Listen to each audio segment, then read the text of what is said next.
All right, all right, all right. Welcome back, you inglorious bastards and magnificent bitches. It has begun! It is I, Doc Camo, and we're back for my thought of the day. How dare you! I know I've been saying for a while that I was more worried about China, but I'm not really worried about China too much anymore, at least not in the way that I was worried about China, because it seems like their government is about to collapse because their people are not having a good time. They're not having a good time at all. They're still being locked down. They're running out of food. They're throwing themselves off balconies. They're getting fucking revolutionary style angry. It's heating up. It is heating up in the world today. Man, shit's getting fucking real. Global famine, anyone? I don't know. COVID? Probably not. But have China, the shelves are already emptying. People are fighting over food and shit. It's getting fucking real. But let's get into this first motherfucking article. China COVID pandemic. Their president Xi Jinping fucking hails response as Shanghai hits records fucking cases or whatever they want to fucking determine it is. He's fucking praising this shit, even though it's so bad that their fucking people are throwing themselves off balconies and shit. Running out of food. Yeah, that's good. We're doing good. We did that good. I don't know. I can't we just be better in life? China's President Xi Jinping has praised the country's handling of the COVID pandemic, even as Shanghai reported record number of cases. Shanghai's the capital. It's where the rich people in China are fucking living. So if the rich people are getting fucking angry, you know shit's real bad. China's zero COVID policy has come under strain with infections surging and signs of public anger. Shanghai's 25 million residents remain under lockdown on Friday. The city's China's financial hub announced a record 21,000 cases, and an official said that out of 130,000 infections during the current outbreak, just one person was considered to be in a severe condition. So, out of 130,000, only one person was really bad, and you're crazy about that. That seems like an over fucking response to that. I didn't like lockdowns here. I don't like lockdowns in China. I don't like sanctions on the Russian people. I don't like sanctions to fucking China. I like freedom. I like fucking freedom. Sometimes freedom's chaotic. Sometimes it's fucking good. Sometimes it's not. It's just freedom. Freedom is freedom. I don't think you should be locking people up so they can't fucking, especially with a virus that we now know isn't as bad as you thought it was, and things like that. Especially to the point where they can't eat food and stuff. But it is what it is. The low number of serious cases have led to some mass whether a lockdown is necessary, says BBC China's correspondent Stephen McDowell. Shanghai hospitals struggle with COVID infections. I'm not even caring about any of that stuff. In the northeastern Jijing city, officials there said that the city had reached social zero COVID. Social zero COVID after 33 days of lockdown, but residents there have been given no indication what restrictions we live in. Social zero COVID. What the fuck does social zero COVID even mean? Come on, my Chinese people, whether you let me know what you think. I want to understand how you feel. How do you feel about this? I don't want government. How do you? I won't even let people demon. I want your honest opinion on how you feel about this garbage.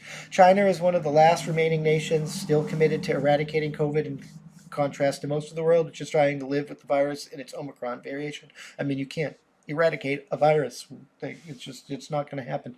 And food shortages are happening. Food residents have taken social media complaining about food supply. People in the city are confined to their homes, and most have to order in food and water and wait for government drop-offs of vegetables, meat, and eggs, which doesn't always happen because they've been hoarding fucking food. I wonder if this is why they were fucking hoarding food. But the lockdown extension has overwhelmingly delivery services, grocery shop websites, and even the distribution of government supplies. Like, this is just out of hand. Political scientist Dae Young of the University of Chicago suggested 7 million people in Shanghai were running low on supplies, and many were restricted to eating one meal a day. He warned that elderly Shanghainese, who were most likely to live alone and less likely to use a smartphone, were among the most at risk. dog bludgeoned to death. Meanwhile, a video showing a worker in a hazmat costume beating a dog to death with a shovel has caused revulsion online. The dog's owner had reportedly been taken to quarantine after testing positive for COVID and had left the pet outside in the hope that it would survive. Like, imagine having the fucking... And then it doesn't survive because it gets eaten. His speech, Mr. Zheng said China's zero COVID policy has withstood the test of the Winter Olympics. There is a little sign China is changing its approach. An editorial state news agency, Xinhua, said the country has been firmly adhered to its policy.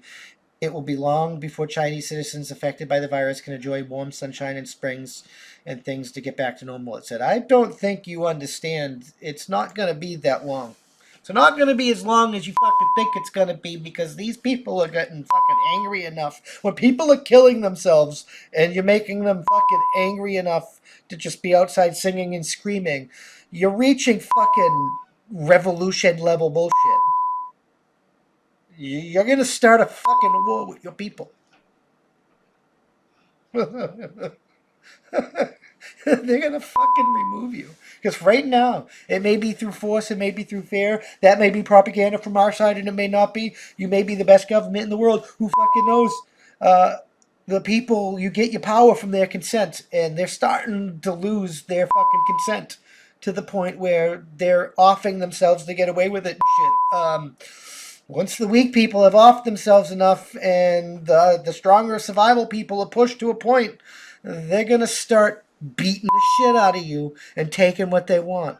Beating the shit out of each other and taking what they want, which is already beginning to happen, because that's just human fucking nature, and you're about to find out. This may be signs of China collapsing, and if China's collapsing along with the rest of us, I'm not really worried about Thucydides' trap anymore. Not that I care about the Chinese people taking a place in the world. I just think communism is trash, and the communist government that does bullshit like this shouldn't exist. It just shouldn't. Just fucking saying. Thank you for checking out this clip of my Thought of the Day podcast. You can catch this podcast every Tuesday through Friday at that'sonpoint.info by 5 p.m. Eastern Standard Time, because that's how winning is done. New clips go out daily, and we can't do this without you, so we appreciate your support. With that being said, consider joining for $5 a month, and you get early access to the uncensored version of this, early access to our weekly That's On Point podcast, and access to exclusive content only for members. All the money that we receive is going to go funnel back into this to hire more journalists and do more things for you guys, because that's how winning is done. It really is. We got a merch store and stuff. You can help there, and if you can't help via money, you can always just leave a comment, and share this out there, because that helps us more than you can immensely know. That's the best way to help. Just leave a comment, and share. And if you're listening to us, leave a review. Leave a good review. Help us boost us in the podcast ratings and get us up there, because that's how winning is done. We'll see you in the next one. Peace.